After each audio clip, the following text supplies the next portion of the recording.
जय श्री कृष्णा दोस्तों। किशोरी क्रिएशन से मैं सपना शर्मा आप सभी का हार्दिक स्वागत करती हूँ आपके अपने चैनल पर। दोस्तों, आज के वीडियो में आपके लिए कार्तिक मास महात्म्य का 26वां अध्याय लेकर के आई हूँ।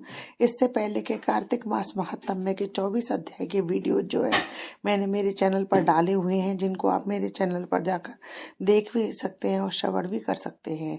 कार्तिक मास महात्म्य का 26वां अध्याय बताऊँ उससे पहले 25वें अध्याय में हमने जाना कि धर्मदत्त ब्राह्मण ने जो है कला राक्षसी को अपना कार्तिक स्नान का पुण्य दे करके वैकुंठ लोक को भेजा और वैकुंठ कार्तिक मास महात्म्य की महिमा के बारे में जाना।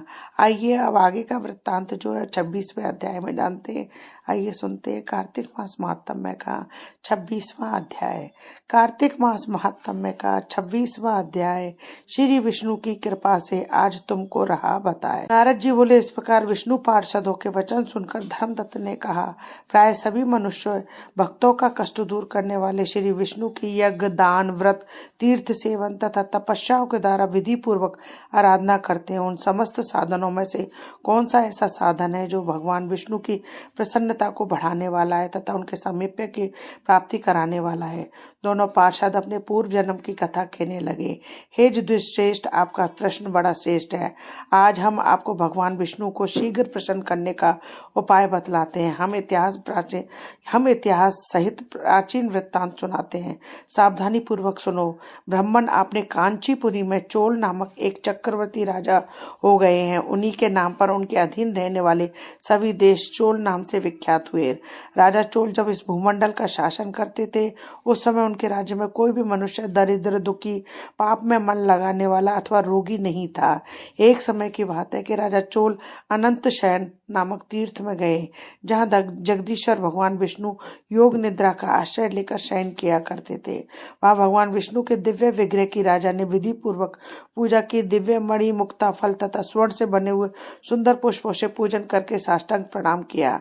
प्रणाम कर जो ही बैठे, उसी समय उनकी दृष्टि भगवान के पास आते हुए एक ब्राह्मण पर पड़ी, जो उनकी कांची नगरी में निवासी थे। उनका नाम विष्णुदास था।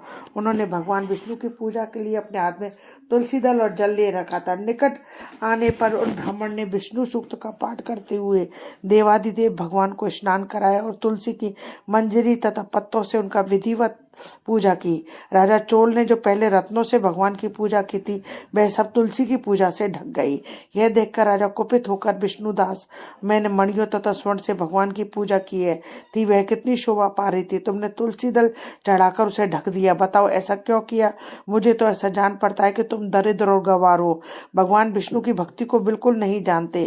राजा की यह बात सुनकर द्विजश्रेष्ठ विष्णुदास ने कहा, राजन, आपको भक्ति का कुछ भी पता नहीं है। केवल राजलक्ष्मी के कारण आप घमंड कर रहे हैं।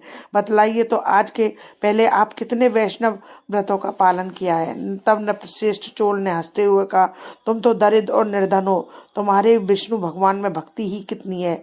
तुमने भगवान विष्णु को संतुष्ट करने वाला कोई भी यज्ञ, दान आदि नहीं किया और ना ही पहले कभी कोई देव मंदिर ही बनवाया है। इतने पर भी तुम्हें अपनी भक्ति का इतना गर्व है। तो अच्छा, तो ये सभी ब्राह्मण मेरी बात सुन ले। भगवान विष्णु के दर्शन पहले मैं करता हूँ या ये ब्राह्मण? इस बात का सब आप सब लोग देख लें, फिर हम दोनों में से किसकी भक्ति कैसी है यह सब लोग स्वतः ही जान लेंगे। ऐसा कहकर राजा अपने राजभवन को चले गए। उन्होंने महर्षि मृदुल को आचार्य बनाकर वैष्णव यज्ञ प्रारंभ किया। उधर सदैव भगवान विष्णु को प्रसन्न करने वाले शास्त्रोक्त नियमों में तत्पर विष्णुदास भी व्रत का पालन करते हुए भाई भगवान विष्णु के मंदिर में टिक गए। उन्होंने माघ कार्तिक के उत्तम व्रत का अनुष्ठान, तुलसी वन की रक्षा, एकादशी को द्वादश मंत्र का जाप, नृत्य, गीत आदि मंगलमय आयोजनों के साथ प्रतिदिन षोडशोपचार से भगवान विष्णु की पूजा आदि नियमों का आचरण किया। वे प्रतिदिन चलते फिरते, सोते, हर समय भगवान विष्णु का स्मरण किया करते थे। उनकी दृष्टि सर्वत्र सम हो गई। वे सब प्राणियों के भीतर एकमात्र भगवान विष्णु को ही स्थित देखते थे। इस प्रकार राजा चोल और विष्णुदास दोनों ही भगवान लक्ष्मीपति की आराधना में संलग्न हो गए। दोनों ही अपने अपने व्रत में स्थित रहते थे और दोनों दोनों की ही संपूर्ण इंद्रिया तथा समस्त कर्म भगवान विष्णु को समर्पित हो चुके थे। इस अवस्था में उन दोनों ने दीर्घ काल व्यतीत किया। इतनी श्री कार्तिक मास महात्म में 26वां अध्याय समाप्तम। दोस्तों, यदि आपको मेरा ये वीडियो अच्छा लगे तो इसे लाइक और शेयर कीजिए। यदि आपने अभी तक मेरे चैनल को सब्सक्राइब नहीं किया है तो इसे सब्सक्राइब करना ना भूलें। पास ही में बेल आइकन को दबाएं जिससे मेरे आने वाले हर नए वीडियो का नोटिफिकेशन आपको मिल जाए। हिंदू धर्म, रीति रिवाज, कथा कहानी जानने के लिए मेरे चैनल पर बने रहने के लिए बहुत बहुत धन्यवाद। जय श्री कृष्णा दोस्तों, राधे राधे।